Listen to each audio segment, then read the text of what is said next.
Hello दोस्तों, आज हम लोग बात किया जाएगा मार्केट के बारे में, कुछ अच्छे शेयर्स के बारे में और कुछ आई ओपनिंग के बारे में आप लोग के मैं बात करूँगा। जैसे कि आप लोग सबसे पहली बात ये आप लोग समझ लो कि मार्केट में कुछ ना कुछ हमेशा इवेंट आते रहते हैं, कभी भी देखिएगा।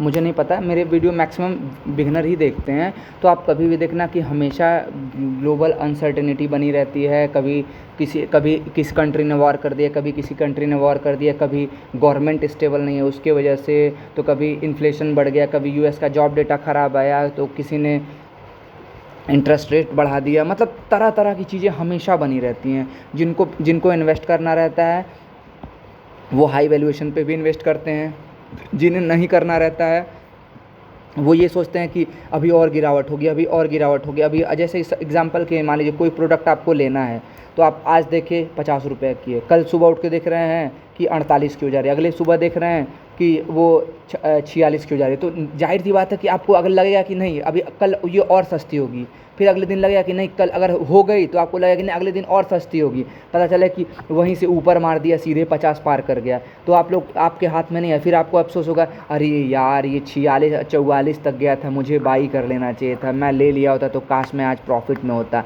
लेकिन अगर जो वहीं पे जो होशियार रहेगा वो सोचेगा यार ये प्रोडक्ट आया है, मैं क्या करता हूँ कि इसको मैं पहले बाई कर। तो जब आप देखोगे 50 फिर देखोगे 48, तो कहते हो 48 पे ऐसा करता हूँ, मुझे 4 लेना है, मैं 1 ले रहा हूँ या 2 ले रहा हूँ। 2 ले लिया 48 पे, मान लीजिए 2 ले लिया। फिर पता चला कि वो 46 पे आया, तो 46 पे आया तो 1 ले लिया। फिर पता चला 44 पे आया तो फिर 1 ले लिया। फिर देखता है कि अगर गिरते ही जा रहा है तो थोड़ा सा पॉज कर दिया। फिर जब वो रिटर्न मारेगा तो एक दो जितना अपनी कैपेसिटी है वो ऐड कर लिया। तो उसके बाद क्या होगा कि जो पहली प्राइस थी वो एवरेज होकर नीचे आ जाएगी। फिर जो पहला सबसे फर्स्ट टाइम उसने बाई करा था फिर वहाँ तक ही पहुँचेगा, तो उसको ज़्यादा क्वांटिटी पे ज़्यादा प्रॉफिट होगा। और उसके ऊपर जाता है तो ज़्यादा प्रॉफिट होगा, 50 के ऊपर निकला तो उसको ज़्यादा प्रॉफिट होगा। लेकिन अगर 50 तक भी पहुँचता है तो भी वो नीचे बाई किया जिस इसके हिसाब से उसका एवरेजिंग प्राइस नीचे की तरफ ही शिफ्ट हो जाएगा। तो और अगर सपोज मान लीजिए कि अगर वो 50 से ऊपर चला जाता, तो मान लीजिए 5 या 10 क्वांटिटी लिया रहता, तो वो सिर्फ उसको 10 क्वांटिटी पे फ़ायदा होता है। लेकिन जब नीचे में एवरेज किया रहता है तो उसके पास ज़्यादा क्वांटिटी का शेयर हो जाता है। तो अगर वो 50 पे भी जाता है तो एवरेजिंग प्राइस भी उसका नीचे चला जाता है और उसको फ़ायदा भी ज़्यादा शेयर पे होता है, क्योंकि तब तो 10 पे होता, अभी एवरेज करते करते 15 हो गया या 16 हो गया, 18 हो गया या 20 हो गया अपनी कैपेसिटी के हिसाब, तो अब 20 शेयर पे उसको प्रॉफिट होगा। तो केवल, और वो भी ज़्यादा नहीं, सिर्फ पहले जो पहली बार शेयर खरीदा 50 पे, 50 पहुँचते ही उसको प्रॉफिट होने लगा, क्योंकि उसके बाद तो शेयर प्राइस उसका एवरेज करके प्राइस नीचे चला गया। तो ये होती है पावर एवरेजिंग की। और जो एवरेज नहीं करता है उसके पैसे उस लेवल के नहीं बनते हैं, और सबसे ज़्यादा पैसे बनते हैं गिरावट में होल्ड करने और एवरेज करने की वजह से। और जो मुझे पहले से फॉलो करता है, देखता है, आप लोगों को पता है कि मैं बहुत ज़्यादा, मुझे एडिटिंग भी करने नहीं आती है और मैं सिंपल वीडियो बना के चिपका देता हूँ। यही चीज़ इन्फॉर्मेटिव होता है, मैं कुछ भी फालतू नहीं बता। आप लोग देखते होंगे कि मैं कोई भी शेयर दिखा के बनाता हूँ, नाम बना के बताता हूँ, कुछ भी फालतू नहीं करता हूँ। मेरे एक एक मिनट आप लोग को देने से मतलब ये मान के चलो कि आपको मार्केट का देखने का परसेप्शन बदलता है, क्योंकि मैंने पर्सनली फील करा है। और मैं आपको हमेशा वही शेयर मतलब रिकमेंड नहीं, मैं बताता हूँ। मैं रिकमेंड तो कभी कर ही नहीं सकता अभी प्रेजेंट टाइम में, क्योंकि आगे चल के मेरा टारगेट है सेबी रजिस्टर्ड एडवाइज़र बनने का, वो मुझे मन नहीं पता कब तक पूरा होगा। लेकिन मैं हमेशा पढ़ते रहता हूँ। अभी मैं बैलेंस शीट तो पढ़ना जानता हूँ, मतलब ऑलमोस्ट थोड़ा बहुत आती है। और मैं मतलब अब मैं कॉन कॉल पे फोकस कर रहा हूँ, वो होता है 15 पन्ना, 18 पेज का, 20 पेज का, ऐसे ऐसे करके होता है। तो उसमें क्वेश्चन आंसर रहते हैं, तो कंपनी का गाइडेंस से लेके सारी चीज़ें पता चलती हैं। तो मैं वो कोशिश कर रहा हूँ और बेहतर से बेहतर खुद को बनाने के लिए, ठीक है। तो वो बात की बात है, मैं पूरी कोशिश करता हूँ कि आपको एक एक इन्फॉर्मेटिव मैसेज आप लोग को देता रहूँ, ठीक है। तो मेरे पास जो पर्सनली वो शेयर होता है, और कोई ये नहीं कह सकता कि मैं कोई भी शेयर भागने के बाद बताता हूँ। चाहे अनूप, सोचो इतने मार्केट की गिरावट में अनूप इंजीनियरिंग कितना बढ़िया लेवल पे खड़ा था, और इस शक्ति पंप 2 दिन अपर सर्किट मारा था। मतलब कई सारे शेयर थे, सोचो आज भी मैं होल्ड कर रहा हूँ, सबको पता है। कई सारे मेरा पोर्टफोलियो तो आप लोगों के साथ एकदम ट्रांसपेरेंट की तरह, एकदम पूरा आप लोग सबको पता है कि मेरे पोर्टफोलियो में क्या है क्या नहीं, जो मुझे शुरू से देखता है, ठीक है। तो मेरा ये मायने है। तो आप लोग समझ गए होंगे कि एवरेजिंग से फ़ायदा क्या होता है। मैंने स्टार्टिंग में ही आप लोग को समझा दिया कि एवरेजिंग का फ़ायदा क्या होता है। और आप लोग ध्यान दीजिए, एक छोटा सा और मैं एग्जांपल देना चाहूँगा। मान लीजिए आपको टाटा मोटर की गाड़ी खरीदनी, एग्जांपल के तौर पे मान लीजिएगा, तो क्या आप ये देख के लेने जाओगे कि टाटा मोटर का शेयर गिर रहा है, यार मैं टाटा मोटर गाड़ी अभी नहीं लूँगा टाटा मोटर का, क्योंकि जब उसका शेयर बढ़ेगा तो मैं गाड़ी लूँगा। ऐसा नहीं सोचोगे। अगर आपको एग्जांपल के लिए अगर आपको कोलगेट का अगर टूथपेस्ट करते होगे तो ये नहीं सोचोगे यार कोलगेट का शेयर गिर रहा है, मैं अभी तो कोलगेट का नहीं यूज़ करता, मैं पतंजलि का या मैं डाबर का, मैं किसी अदर ब्रांड का यूज़ करूँगा, ऐसा तो नहीं ना करोगे। तो मेरा मानना ये है कि जो कंपनी का बिजनेस है वो शेयर प्राइस के हिसाब से नहीं कंपनी का बिजनेस चलता है। जिनको प्रोडक्ट जो लेना रहेगा वो लेंगे, जिनको नहीं लेना रहेगा वो नहीं लेंगे, उनको शेयर प्राइस से कोई लेना देना है ही नहीं। समझ गए बात को। तो कंपनी अपना बिजनेस कर रही है, बस मेरा मानना है कि कंपनी की बिजनेस के अंदर कोई प्रॉब्लम नहीं आनी चाहिए। बाकी बाहर की प्रॉब्लम की वजह से गिर रहा है, गिरने दो। टाटा मोटर इतनी अच्छे वैल्यूएशन पे आ चुका है, सोचो अगर मैं मानता हूँ कि अगर प्रॉफिट मानता हूँ कि अगर एकदम ख़त्म भी हो जाए कंपनी का तो भी आपका एवरेज होकर महिंद्रा एंड महिंद्रा से तो भी सस्ता ही रहेगा वो शेयर, पीयर कंपनी मारुति से सस्ता ही रहेगा वो शेयर। लेकिन ऐसा नहीं होने वाला कि कंपनी माइनस में जाने वाली है। कंपनी का ठीक ठाक रेवेन्यू होगा, बहुत ज़्यादा बढ़ के नहीं आएगा, लेकिन ठीक ठाक प्रॉफिट होगा। कंपनी मतलब क्या तो ना हो कि अगर प्रॉफिट गिर के भी आता है तो भी मान के चलो कि उसका ऐसा नहीं कि 10 से सीधे 20 के पी पे पहुंच जाएगा। समझ रहे हो। तो कंपनी आज भी रिजनेबल प्राइस पे आपके पास टाटा मोटर का शेयर है और मैं आप लोग के लिए कई शेयर बना चुका हूँ। देखिए आप लोग इस गिरावट में आप लोग कई सारे शेयर्स ले सकते हो, ठीक है। तो हम लोग बहुत सारे कंपनी के फंडामेंटल पे बात नहीं करेंगे, ठीक है। जैसे कि आईटी में जिनको लेना है वो अपना एनालिसिस करके ये शेयर ले सकते हो आप लोग। एक जेंसार टेक्नोलॉजी करके वो मेरे पास है, टोटल 25 शेयर है और अभी फर्दर गिरावट होगा। तो देखिए सोचिए इतने गिरते मार्केट में भी इसने ये पॉजिटिव बंद हुआ, आप लोग को दिखा रहा है, ये अपना स्ट्रेंथ शो कर रहा है कि देखिए। और रही बात युद्ध की तो भाई वो कुछ टाइम बाद जब थम जाएगा ना तो देखना आप लोग को मौका नहीं मिलेगा। मेरा मानना यही है, क्योंकि जो नहीं खरीदने वाले रहते हैं वो कभी नहीं खरीदते हैं। और मेरे पास जितना भी पैसा मतलब थोड़ा बहुत, मैं आपको पता भी है कि मैं पैसा कोई और काम नहीं करता हूँ, सारा शेयर मार्केट से ही मैंने अर्न करा है और अपने तरीके से ही अर्न करा है। तो वही सारी चीज़ें हैं। तो मैं जैसे जब मार्केट हाई पे चल रहा था, जैसे मेरे प्रॉफिट अभी तो कुछ 2-3 महीने से तो केवल इंडेक्स में हाई चल रहा था, मेरे पोर्टफोलियो में पैसा नहीं बन रहा था। क्योंकि आपको पता है कि मैं 95% मेरे पास वो स्टॉक्स होते हैं जो स्मॉल कैप होते हैं और मिड कैप भी बहुत कम ही होते हैं। वो स्मॉल कैप ही आगे चल के मिड कैप ही मेरे पोर्टफोलियो में बन गए रहते हैं, लार्ज कैप बन गए रहते हैं। लेकिन जब मैं करता हूँ तो आपको पता है मैं मोस्टली मैं माइक्रो कैप में इन्वेस्ट करना प्रेफर करता हूँ खुद को। क्योंकि मैं और देखिए माइक्रो कैप स्मॉल कैप की प्रॉब्लम ये होती है कि जब वो गिरता है तो 50%, 60%, 70% गिर जाता है और आपके पास रिस्क। और मेरे पास मैं आपको दिखाया वो मेरे पास कई सारे ऐसे स्टॉक्स हैं जिसमें आज मैं 70% के लॉस में मैं बैठा हूँ और मुझे एक पैसे का डर नहीं लगता है। और उसमें देखिए एक ये भी होता है, तरीका होता है स्मॉल कैप माइक्रो कैप में इन्वेस्ट करने का कि उसमें आपको एवरेज नहीं करना रहता है। क्यों? क्योंकि आपको कंपनी में उतना ही पैसा लगाना रहता है जितना कि अगर वो ख़त्म हो जाए तो आपको कोई बिल्कुल भी टेंशन की बात नहीं। जैसे मेरे पास मैंने शुक्रा फार्मा में इन्वेस्ट करा था और एक मोडिशन शेयर करके मैंने, और ये नहीं कि मैं पहली बार बता रहा हूँ, आप लोग जाके देख सकते हो, मैं पूरा डिटेल वीडियो बना के डाला हूँ सारे शेयर्स के बारे में और कब मैं बाई किया, कब प्रॉफिट बुक करूँगा, कब नहीं कर रहा हूँ, सारी A to Z मैं सारी चीज़ें मैं आप लोग को बता रहा हूँ कि सब कब। तो उसमें जब बाई किया था तो मैं उतना ही क्वांटिटी लगाया था, वो 5,000 लगाया था, 5 का 25 हो गया था। लेकिन मैं सेल नहीं किया क्योंकि मेरा टारगेट काफ़ी बड़ा था उसके लिए। और इवन मैं दूसरे भी अकाउंट से मैंने एंटर ले लिया उसमें, तो भी मैं आप लोग को बताया कि और बीच में गिरावट हुई तो भी मुझे टेंशन नहीं। अभी इधर 2-3 देख रहा हूँ कि 2-3 दिन से वो आगे बढ़ रहा है, तो भी कोई दिक्कत वाली बात नहीं। मैं आप लोग को एग्जांपल दे रहा हूँ। देखिए जेंसार टेक्नोलॉजी बहुत अच्छे वैल्यूएशन पे, मैं बहुत ज़्यादा इसके उसमें बात नहीं करूँगा। देख सकते हो कि इस पर भी मैं शायद डिटेल वीडियो बना चुका हूँ, देख सकते हो। अभी 22-23 के पी पे है, बहुत रिजनेबल प्राइस पे, ये भी देख सकते हो। एक ये शेयर हो गया, फंडामेंटली भी स्ट्रांग है, कुछ खराबी नहीं है। दूसरा हम लोग बात करेंगे, देखिए अभी जब बैटरी का थीम चल रहा था तो आप लोग सब दौड़ दौड़ के खरीद रहे थे। सोचो अमारा राजा बैटरी जो था, देख सकते हो ये अमारा राजा बैटरी, ये तब तो सबको अच्छा लग रहा था। देख सकते हो कि ये 1700 ऑलमोस्ट देखा है 1776 का हाई लगा के आज आपको 1400 के करीब का शेयर मिल रहा है और मात्र 27 के पी पे।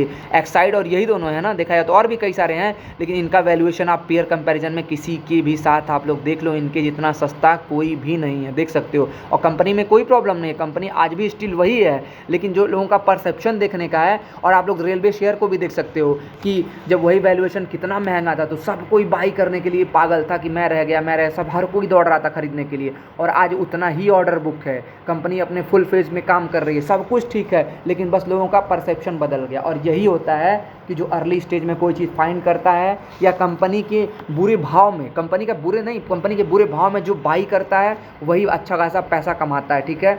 तो देख सकते हो कि हमारा राजा बैटरी हो गया। और तीसरा शेयर जैसे कि मैंने आप लोग को बताया टाटा मोटर का आप लोग कभी भी जाके चेक कर लेना कि इनके जितना अच्छा वैल्यूएशन किसी के पास नहीं है। और मैं आप लोग को फिर से दिखा दे रहा हूँ, मैं आप लोग को बताया भी हूँ कि क्या भाई 10 के पी पे कौन सा शेयर है जो 10 के पी पे मिलेगा। आप लोग खुद ये पीयर कंपैरिजन में देख लीजिए आप लोग उठा के कि 10 का पी किसका सस्ता है। बस देख सकते हो भाई कि जो मार्केट लीडर है अपने सेगमेंट में, ईवी में मार्केट लीडर है और कॉमर्शियल व्हीकल में मार्केट लीडर है, इसको 10 की पी मिल रहा है। भाई कौन से बेस पे 10 की पी मिल रही है, चाहे किसी को भी आप लोग देख सकते हो, ठीक है।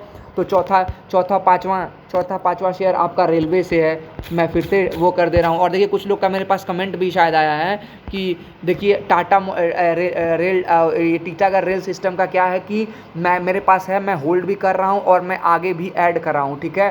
तो ये भी देख सकते हो कि टीटागढ़ का शेयर आप लोग देख सकते हो, यही जब गया था, जब 70 के पी पे था तो सब लोग खरीद रहे थे, 1900 के करीब था तो सब लोग खरीद रहे थे। आज आप लोग को 700-750 रुपये सस्ता मिल रहा है तो लोगों को डर लग रहा है कि नहीं अभी और नीचे आएगा तो बाई करेंगे। देखिए अगर आप कोई शेयर बाई किए रहते हैं तो गिरावट में एवरेज करते हैं, नहीं बाई किए रहते हैं तो वो नहीं बाई कर पाते हैं। लिख के ले लीजिए, जो मेरा पर्सनल एक्सपीरियंस है मैं वो बता रहा हूँ आप लोग को। किसी भी तरीके से कोई गिरेगा हम थोड़ा थोड़ा करके ऐड करेंगे, नहीं मेरे पास पैसा रहेगा हम नहीं ऐड करेंगे। क्यों? क्योंकि हम टॉप पे नहीं खरीदे हैं। और बहुत से ऐसे लोग होंगे जो टॉप पे फंसे होंगे और कुछ तो ऐसे होंगे जो टॉप पे बाई करके लो में बेच दिए होंगे। ऐसे भी लोग होंगे, वो लोग पैसा मार्केट से कभी नहीं कमा पाते हैं। वो लोग फोमो में खरीदते हैं और गिरावट में बेचते हैं, फिर बढ़ जाता है तो वही लोग बाई करते हैं, ठीक है। तो ये सारी गलती मैक्सिमम लोग करते हैं। तो देख सकते हो तब ये सही था, अब लोगों को बुरा लग रहा है, ठीक है। और इसी बहाने मैं आप लोग को दिखा रहा हूँ, मेरे पास ये भी शेयर है एक्शन कंस्ट्रक्शन इक्विपमेंट। देखिए एक ये भी शेयर है, ये भी मेरे पास है। ये आप लोग भी देख सकते हो कि ये भी ऑलमोस्ट 1700 का हाई लगा के आपको 400 रुपये डिस्काउंट में मिल रहा है,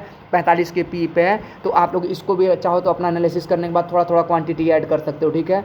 ये भी आप लोग देख सकते हो, ये भी अच्छा शेयर है, फंडामेंटली भी स्ट्रॉन्ग है, ठीक है। और इसी में मैं ऐड भी करा था, आप लोग को बताया भी था। आप लोग देख सकते हो जुपिटर वैगन, यही शेयर था ना जब 700 के ऊपर निकला था, देख सकते हो 750 के करीब था तो सब लोग बाई कर रहे थे। आज ये 60 के पी के करीब है तो कोई नहीं, जिनको उठाना रहता। और इनका देख सकते हैं ROE कितना, ऑर्डर बुक भी ठीक ठाक है, मतलब सब कुछ है। ये इंडिया पे ऊपर अपने कंट्री के ऊपर डिपेंड है। युद्ध हो रहा होने दो, इनको कोई लेना देना है ही नहीं उन सब चीज़ों की वजह से। टीटागढ़ रेल हो गया, उनके पास भी आप लोग देख सकते हो। तो कई सारी चीज़ें जिनको कोई लेना देना है ही नहीं फिर भी। और आपको भी पता है कि REC हो गया, ये जब शेयर जब परफॉर्म कर रहा था तो सब लोग बाई कर रहे थे।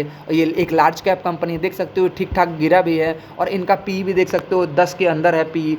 आप 650 का हाई लगा के आपको 500 के करीब का मिल रहा है, तो ऑलमोस्ट 120-130 रुपये ये भी आपको डिस्काउंट में मिल रहा है। प्लस 3% का डिविडेंड टिल्ड है, कुछ नहीं होगा तो डिविडेंड से ही पैसे आ जाएंगे। मतलब सेफर साइड में जाने की बात मैं कर रहा हूँ कि लोग कर सकते हैं। अभी कितने सारे काम होने वाले हैं, आपको भी पता है। कुछ भी हो जाए, पावर तो सबको चाहिए, जैसे घर में लाइट से लेके सारी चीज़ें, सोलर से लेके सारी चीज़ें आप लोगों को पता है। कई सारी चीज़ें ये फाइनेंस भी करती हैं। और एक देख सकते हो एक PFC है, देख सकते हो ये पावर फाइनेंस कॉरपोरेशन, ये भी आप लोग देख सकते हो कि ये भी अच्छी कंपनी है। इनका भी देख सकते हो कि इनका देख सकते हो 7.5 के करीब का पी है और 580 का हाई लगा के आपको 463 पे मिल रहा है। तो इनका भी देख सकते हो ऑलमोस्ट 3% के हिसाब के इनका भी है। तो जिनको कैपिटल वो डिप्लॉयड करना है, ये सारे शेयर आप स्टडी करके आप लोग डाल सकते हो, क्योंकि सारे सेफ शेयर हैं और सारों का बिजनेस आप देख ही रहे हो कैसा है। और ये सारा मेरे पोर्टफोलियो का पार्ट है, मैं डिस्क्लेमर के लिए आप लोग को बता देना चाहता हूँ, ठीक है।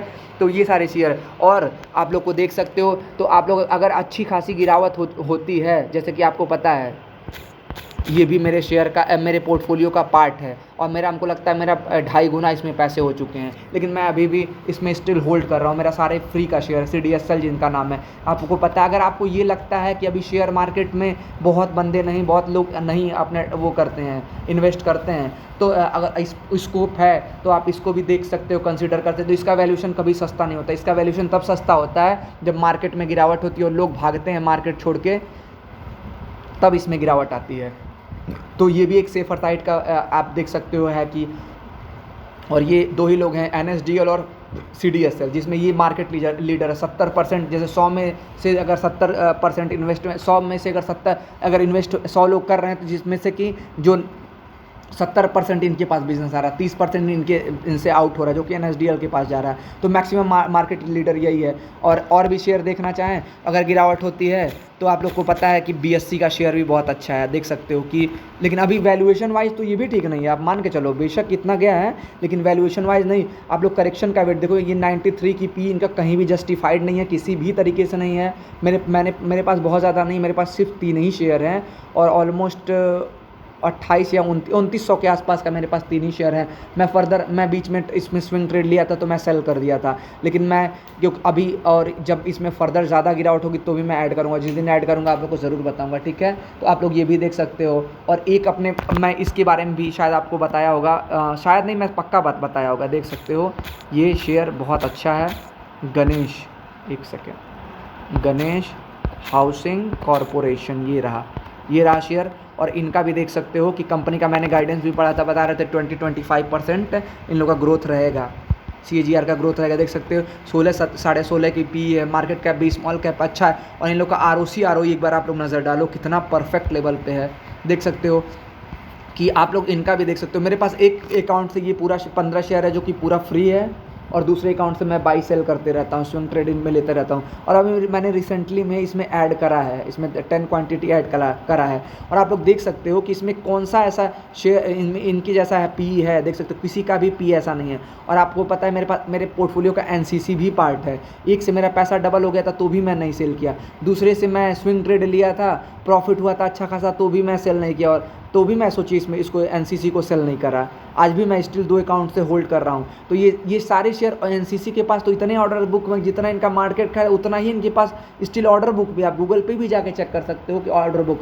तो देख सकते हो कि इस टाइम एक तरीके से मानो तो दिवाली का जो बिग बिलियन जैसे कि सेल चल रहा है ना अमेजॉन और फ्लिपकार्ट पे, सेम यही सेल लगा है अपने इंडियन स्टॉक मार्केट में। और देखिए लोग कह रहे हैं स्टॉक मार्केट बहुत महंगा, देखिए स्टिल महंगे बहुत सारे शेयर्स हैं, लेकिन आज भी मेरे पोर्टफोलियो के बहुत से ऐसे शेयर हैं जो आज भी कुछ तो अंडर वैल्यूड शेयर ट्रेड कर रहे हैं, कुछ तो फेयर वैल्यूड पे कर रहे हैं, कुछ का तो पी जस्टिफाइड है। तो बहुत से ऐसे शेयर हैं। अभी आप देख सकते हो शक्ति पंप भी मेरे पास है। आपको पता है कि मैं फर्स्ट टाइम अपने लाइफ में 1 लाख से ऊपर फर्स्ट टाइम मैं किसी स्टॉक्स में डाला हूँ, और आपके पास प्रूफ भी है, लॉन्ग वीडियो से लेके शॉर्ट वीडियो में सब। और कोई भी मुझे किसी भी स्टॉक का टारगेट पूछता है तो मैं यही कहूँगा कि भाई मेरा पूरा वीडियो आप देखा करिए, और प्लीज़ किसी भी शेयर का आप नाम सुन के मत भागा करिए। एग्जाम्पल के लिए मान लो अगर आपके पास 3-4 दोस्त हैं, तो कुछ ऐसे दोस्त हैं जो सिर्फ भाई हैं, तो अगर वो कभी मुसीबत में पड़ेगा तो आप अगर कोई पूछेगा आपसे कि यार ये बताओ कि वो लड़का कैसा है, तुम कहो कि भाई मैं बहुत ज़्यादा तो नहीं जान सकता, तो कहेंगे कि अरे वो उसके बारे में जो जिनके बारे में तुम अच्छा जानो, कहोगे नहीं भाई वो ऐसा नहीं कर सकता।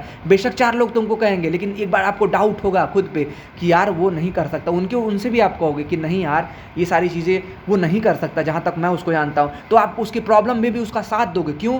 क्योंकि उसको आप अच्छे से जानते हो। तो यही होता है कि अगर शेयर मार्केट में आप किसी शेयर को अच्छे से जानोगे, उसके बारे में अच्छे से सुने रहोगे, देखे रहोगे, तो आपको गिरावट में आप होल्ड कर पाओगे, एवरेज आउट कर पाओगे, तो आप उसको होल्ड कर पाओगे। मेरे पास और भी शेयर हैं जिनको सेल्जर इलेक्ट्रॉनिक करके मैं जिस दिन बाई करा था वो भी बताया था, मेरा 100% से ऊपर उसमें प्रॉफिट चल रहा है, लेकिन मैं क्वांटिटी इतना कम ऐड किया हूँ कि मैं उसको सेल नहीं कर पाया। एक नावा करके शेयर है, आप लोग को मैं स्पेलिंग ताकि आप लोग कन्फ्यूजन ना हो इस वजह से मैं आप लोग को स्पेलिंग भी बता देता हूँ। देख सकते हो इसका भी पी हर चीज़ मैंने इसमें भी ऐड करा है, इसमें भी मैंने ऐड करा। आप लोग देख सकते हो कि ये इनका पी देख सकते हो कि भाई मेरे 15-16 का पी है, इनका ROE भी परफेक्ट है। मार्केट का भी मैं तो इसको मिड कैप बोलूँगा, लेकिन कहने वाले स्मॉल कैप ही बोलते हैं।